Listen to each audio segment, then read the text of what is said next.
So welcome to another episode of Not So Perfect World. Thank you for tuning into the first one. I must admit it was definitely a leap of faith for me to post it, and I appreciate everyone who viewed it and gave me feedback.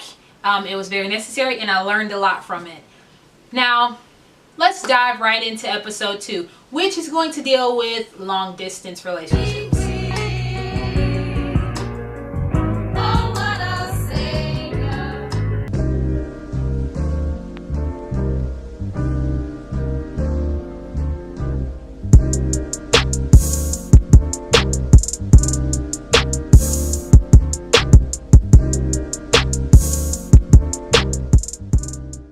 Okay, so back to episode 2. This one's kind of personal to me because I have been in a relationship for 4 years, and the past year of that relationship has been long distance. We are about 13 hours in a car drive away from each other, so it's pretty long distance. Not as far as it can get, but it's pretty far apart. I've learned a few things in the past year, and that is definitely out of trial and error. So I kind of want to go over a little bit about that. I think the one thing that I can't stress enough, its importance, is communication. It is very, very, very important that if you are in a long distance relationship, any relationship honestly, but because we're talking about this, you have to be able to communicate. And this communication is a little bit different. It's not always, a face-to-face conversation, and you may not always know exactly what someone's dealing with or the situation because they are very far away. So you really do have to be able to open up and communicate those things to one another. What's going on, how you're feeling about that person. Don't be afraid to tell them whatever's on your mind. If you miss them, if they're getting on your nerves, or whatever else is going on. You just really need to make it a baseline, an important part of your relationship to communicate with one another very well. Something that kind of correlates with that, to me, that's important, is making sure that that person in the relationship with you feels like they are getting your undivided attention, the attention that they need out of that relationship. It's so easy when you're not with that person to kind of ignore them. Like, hey, my phone's ringing, but I have this to do. I can put them off just for a little bit, just to make sure that this gets done. It sounds like it would work or that it wouldn't be that big of a deal, but that's taken away from their quality time with you. If you guys were together in the same place, you could possibly be on your phone and still give them some attention, but in this situation, y'all are miles and miles apart.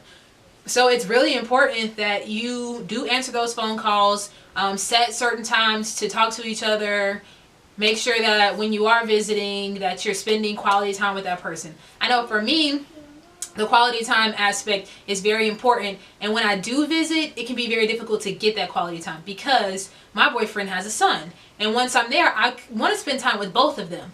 So sometimes I have to, and he does too, we have to just kind of say, you know what, we are going to spend one day with all of us together, and then the next day it's going to be just me and him. That one-on-one personal time, making sure that our relationship is being fed the way that it needs to, that I'm getting what I need from him and he's getting what he needs from me.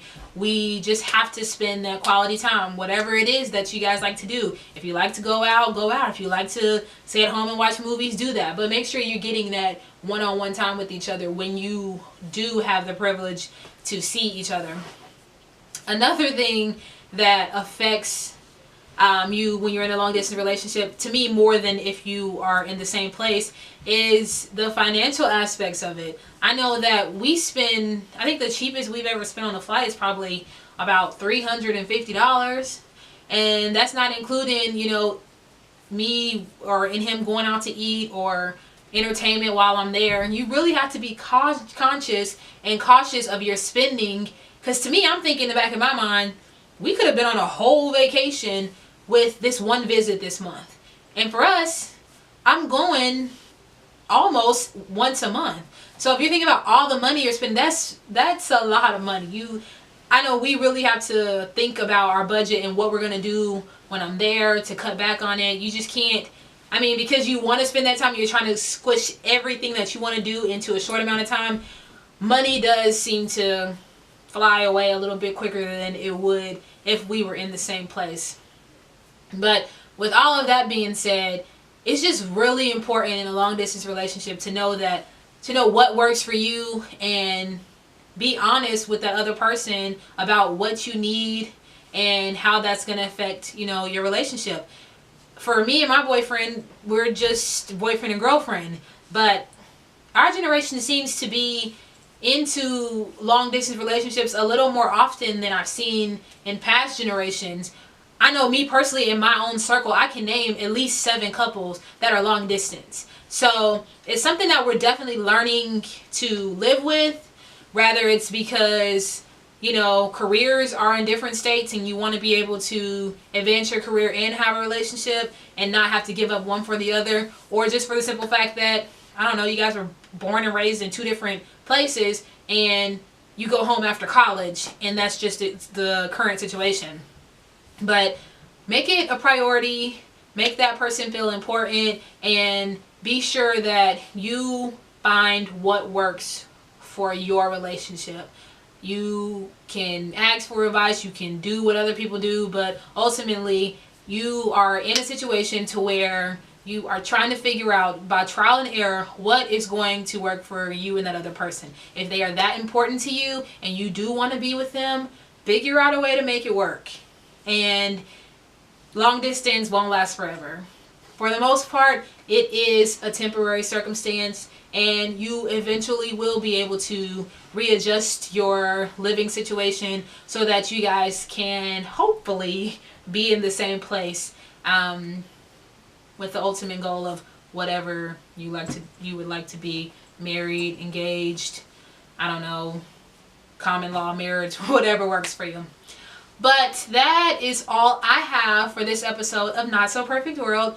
And thanks again for tuning in. Hopefully, I'll see you on the next episode.